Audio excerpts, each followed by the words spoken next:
Apa tanggapan Eyang tentang istilah kids zaman now? Namanya kids zaman now. Kids zaman now ya. Profesor Dr. Insinyur Baharudin Yusuf Habibie atau yang dikenal sebagai B.J. Habibie merupakan pria kelahiran Parepare tanggal 25 Juni 1936. Habibie merupakan presiden ketiga Indonesia yang menjabat selama 1,5 tahun. Habibie merupakan keturunan antara suku Jawa dengan suku Makassar. Dari semasa kecil, Habibie telah menunjukkan kecerdasan dan semangat tinggi pada ilmu pengetahuan dan teknologi, khususnya di bidang fisika. Selama 6 bulan, ia berkuliah di Teknik Mesin Institut Teknologi Bandung atau ITB dan dilanjutkan ke Jerman pada 1955. Habibie muda menghabiskan 10 tahun untuk menyelesaikan studi S1 hingga S3 di Aachen, Jerman. Pak Habibie melanjutkan program doktoral setelah menikahi teman SMA-nya, yaitu Ibu Hasri Ainun Besari pada tahun 1962. Melalui kejeniusannya di bidang teknologi, ia berhasil membawa ilmu dirgantara ke Indonesia dan dikenal sebagai Bapak Teknologi Indonesia. Pengabdian B.J. Habibie kepada pemerintahan Indonesia sangat menjiwai nilai berorientasi pada pelayanan. Kids zaman now. Jadi unggul dalam bidangnya masing-masing, teamwork bekerja, dan transparansi dan berbudaya. Yang pertama, B.J. Habibie bersedia rela meninggalkan karir cemerlangnya dan jabatan Vice President di sebuah perusahaan pesawat terbang di Jerman untuk kembali ke Indonesia, untuk memberi sumbangsih ilmu dan teknologi pada bangsa ini. Yang kedua, B.J. Habibie memiliki kepribadian yang sangat ramah. Beliau suka untuk berbagi ilmu, bahkan untuk sekedar mengobrol dengan orang-orang muda untuk memberikan motivasi bagaimana agama dan ilmu adalah hal yang utama dalam hidup. Yang ketiga, B.J. Habibie juga memiliki visi yang berorientasi pada perbaikan tanpa henti kepada Indonesia, terutama pada saat beliau menjabat sebagai presiden ketiga. Bukti utama perbaikan tersebut adalah beliau berhasil memulihkan nilai rupiah dan ekonomi bangsa pasca krisis moneter tahun 98. Nilai akuntabilitas Presiden Habibie terlihat dari kesiapan beliau untuk mengambil keputusan sulit menyelenggarakan referendum bagi rakyat Timor Timur. Meskipun keputusan ini sangat kontroversial dan mendapat tantangan, beliau teguh pada pendiriannya bahwa rakyat Timor Timur berhak menentukan nasib sendiri, sebuah sikap pertanggungjawaban etis atas nilai-nilai kemanusiaan dan demokrasi. Beliau juga mempertanggungjawabkan keputusan ini di hadapan sidang umum MPR, meskipun akhirnya laporan pertanggungjawabannya ditolak.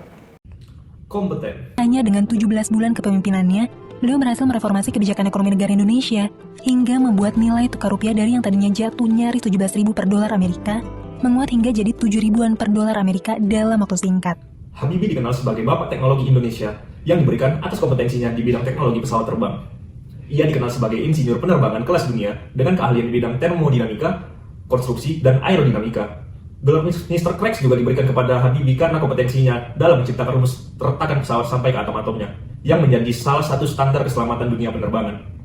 Sebagai pemimpin, Habibie juga menunjukkan kemampuan berpikir strategis, cepat beradaptasi, dan cepat bertindak dalam keadaan krisis.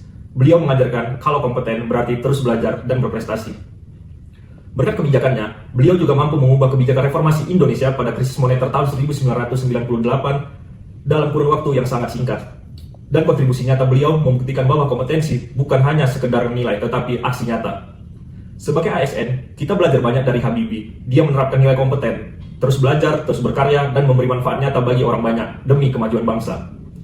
Dan terus meningkatkan kompetensi diri, tidak cepat merasa puas, dan menunjukkan kinerja terbaik sesuai dengan bidang tugas masing-masing. Di tengah gejala politik dan disintegrasi pasca Orde Baru, B.J. Habibie berhasil membuat landasan kokoh bagi Indonesia. Salah satunya adalah Undang-Undang Otonomi Daerah dalam mengatasi kesenjangan yang terjadi antara pusat dan daerah, sehingga menghasilkan harmoni di tengah masyarakat yang kita rasakan sampai saat ini. Selain itu, B.J. Habibie juga mengeluarkan Instruksi Presiden nomor 26 tahun 1998 yang menghapuskan istilah pribumi dan non-pribumi untuk mengakhiri polemik rasialisme etnis Tionghoa guna mencapai keharmonisan dan kesetaraan antara rakyat Indonesia pada masa itu. Karir Habibie di Jerman sangat cemerlang. Beliau menduduki posisi dan jabatan yang tinggi, dihormati dan berhasil baik secara intelektual dan materi. Namun, B.J. Habibie bersedia kembali ke Indonesia setelah diminta oleh Presiden Soeharto. Hal ini menunjukkan dedikasi dan komitmen beliau untuk bisa berkontribusi dalam memajukan Indonesia melalui pengabdian beliau di bidang ilmu pengetahuan dan teknologi. Nilai adaptif Presiden Habibie terlihat jelas dari kecepatan dan keberaniannya dalam mengambil langkah-langkah reformasi yang sangat dibutuhkan untuk merespon krisis multidimensi tahun 1998, terutama dalam politik dan ekonomi.